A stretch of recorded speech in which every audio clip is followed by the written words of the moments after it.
down, I know you got me, baby. Ayan, hello po, magandang araw po mga kalingap. So ngayong araw nito is meron po tayong ganap dito sa bahay po namin as a church.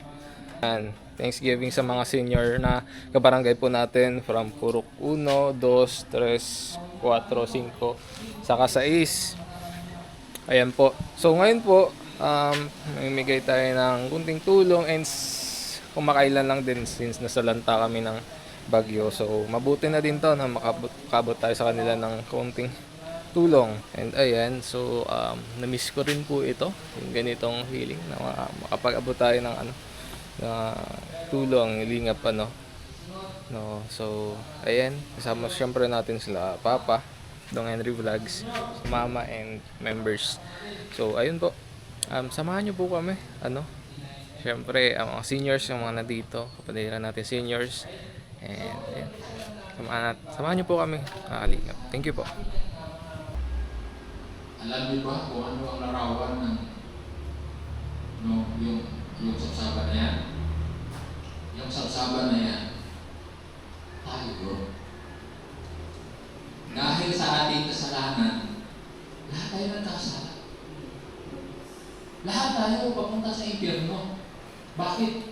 Sabi ng Biblia yan, Roma 3:23, lahat ay nagkasala. Hindi niya sinabi ilan ay nagkasala. Lahat ay nagkasala at hindi nakaabot sa kaluwalhatian ng Diyos at ang kabayaran ng kasalanan ay kamatayan.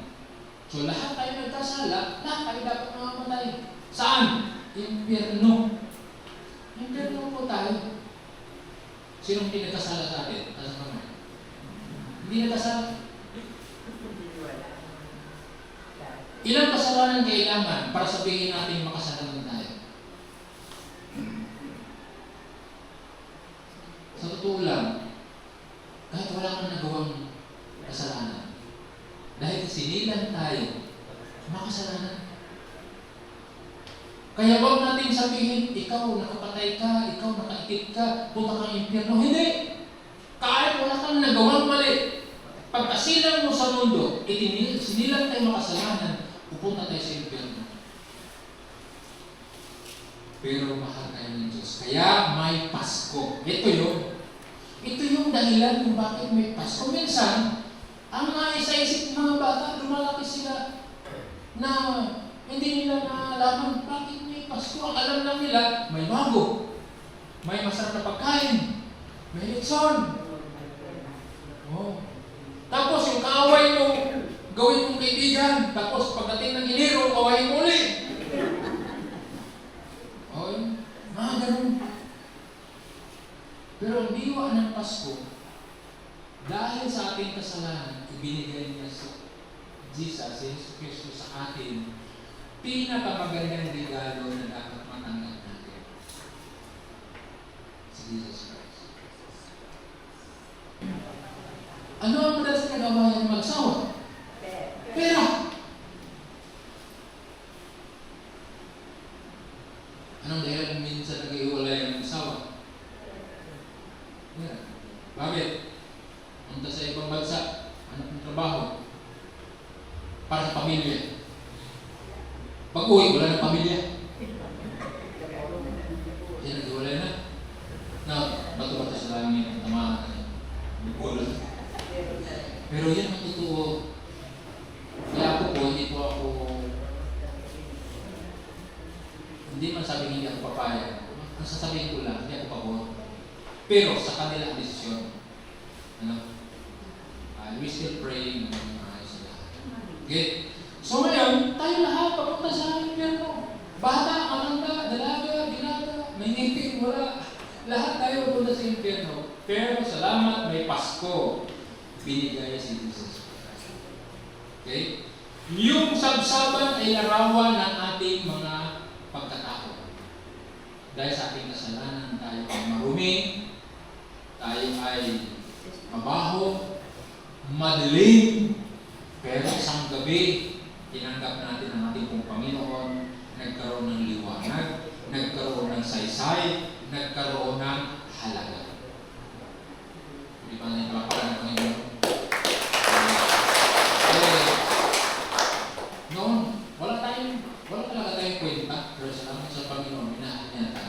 Hindi dahil sa mabait ako, hindi dahil sa mayroon akong angking galing, hindi. Dahil sa biyaya. Kagandahang loob. Alam niyo kung anong ibig sabihin ng kagandahang loob? Sa English ay grace. Mayroon bang lulat din ng grace ang pangalan? Wala. Yung grace, kagandahang loob. Ang kagandahang loob ay ibinibigay, isang bagay na ibinibigay sa isang taong hindi karapat-dapat. Hala, bakit binigyan sila? Bakit binigyan siya ng ganun? Parang hindi karapat-dapat, di ba? Tayo yun, hindi tayo karapat-dapat. Lahat tayo nagkakasala, iwalay sa Diyos, pero dahil sa kanyang kagandahang loob, namatay siya para sa atin. Yung kanyang kamatayan sa cross ay bilang panyaya sa atin. So, yun ang mahalaga. Lahat tayo naniniwala na may Kristo namatay, pero hindi lang hanggang doon. Dapat tanggapin natin siya sa ating puso. Bakit? Kasi papasok lang ang isang tao sa tahanan kapag papasokin mo. Halimbawa, pupunta ako sa inyo. Tao po, sisilipin ninyo sa bintana, ay si pastor. Yun lang. Hindi naman ninyo ako inanyayahan pumasok. O di nasa labas lang ako, kilala ninyo ako, pero nasa labas lang. Maraming mga tao, kilala si Kristo, pero nasa labas ng kanilang buhay. Sila pa rin nasusunod. Pero kapag buksan mo ang pinto, buksan mo ang pinto, wala ka man din sinasabi. Ito, baka galit, hindi, di ba? Kasamang pagbukas, sasabihin mo, tuloy po. Opo po. Kung si Mayor nga mapasok sa bahay ninyo, siguro manghiram tayo ng upuan para maganda. But isipin natin si Jesus Christ. Siya papasok sa buhay natin. Saan natin siya paupuin? Dapat sa trono ng buhay. Marami sa mga Kristiyano, kilala si Kristo, pero nasa labas ng kanilang buhay ang nasunod ang sarili. Kaya yun po yung aming nais na magiging totoo tayo na Kristiyano. Hindi sa anumang simbahan na pangalan. Kasi ang pagiging Kristiyano, si Kristo nasa puso at sinusunod natin. Tanungin natin nung nasa bilangguan. Kristiyano sila? Kristiyano! Nga adik, nga ano. Kristiyano sila. Pero bakit naman sa bilangguan? Kasi kilala nila si Kristo, pero labas sa buhay nila. Walang pakialam kung ano ang kanyang pagkakita. So ngayon, tayo po ay manalangin at isipin natin na si Kristo ay kumakatok sa puso natin. At ito na yung pagkakataon, no? Hindi relihiyon, kundi ating relasyon sa Kanya. Sabihin natin sa Kanya ng malakas, no? Okay? So, yuko po tayo, pikit natin ang ating mata, huwag nating isipin kung sino ang ating katabi. Ito po yung ating dasal. No? Panginoong Jesus, maraming salamat sa iyong pagmamahal.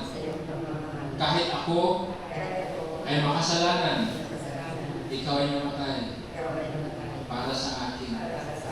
Ikaw ang pinakamagandang regalo na tatanggapin ko sa oras na ito, sa pamamagitan ng aking pananalig. Binubuksan ko ang pintuan ng aking puso. Tinatanggap kita bilang Panginoon at tagapagligtas. Isulat niyo po ang aking pangalan sa aklat ng buhay. Sa pangalan ni Jesus. Amen. Okay, papak natin ito.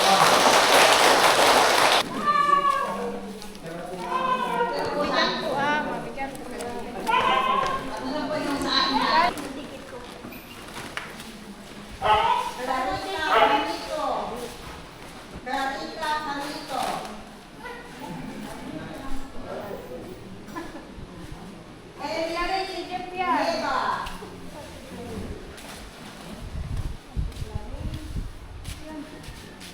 Si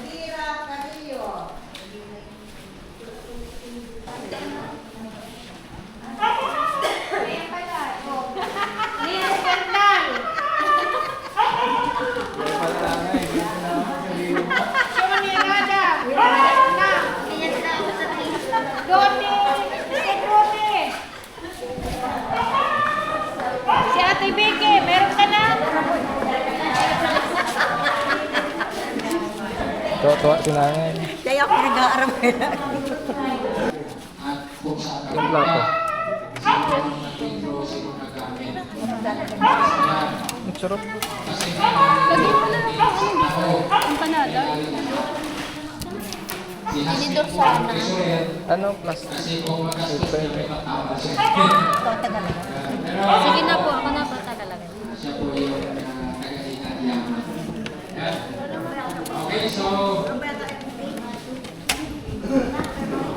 Okay, so pray muna tayo para sa pagkain. Di ba pala nag-pray? Muna tayo. Ama namin Diyos, salamat kung saan pa sa natapos na iwagin. Salamat Panginoon sa biyaya. At higit sa lahat, ang pinakamagandang regalo. Si Mos, quiet lang. Nag-pray sila. Quiet lang ikaw? Quiet lang. Ha? Quiet lang ikaw? Quiet lang ikaw po. Hmm? Hmm? Pogi-pogi na mga Maximus na yan. Ay, ito pa. Ito pa. Hmm? Behave ha, behave. Behave ikaw ha, behave.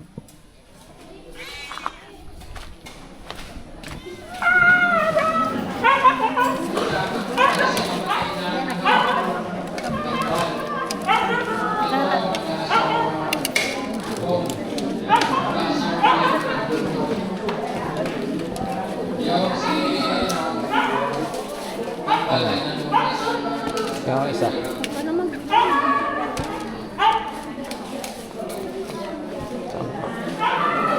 So, kung okay sa inyo, sa 21, pwede din kayong makiisa at gano'n. May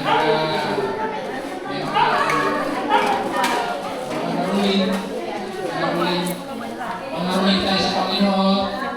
Ayan, tapos may okay, sa Saturday, may this year. Ayan. Sa mga bata ay 50. Yan na lang po.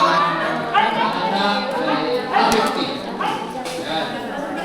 250, di kasama ang balo. Yan lang po. Kaya kahit Paano daw po kaunti lang? Konti lang daw po.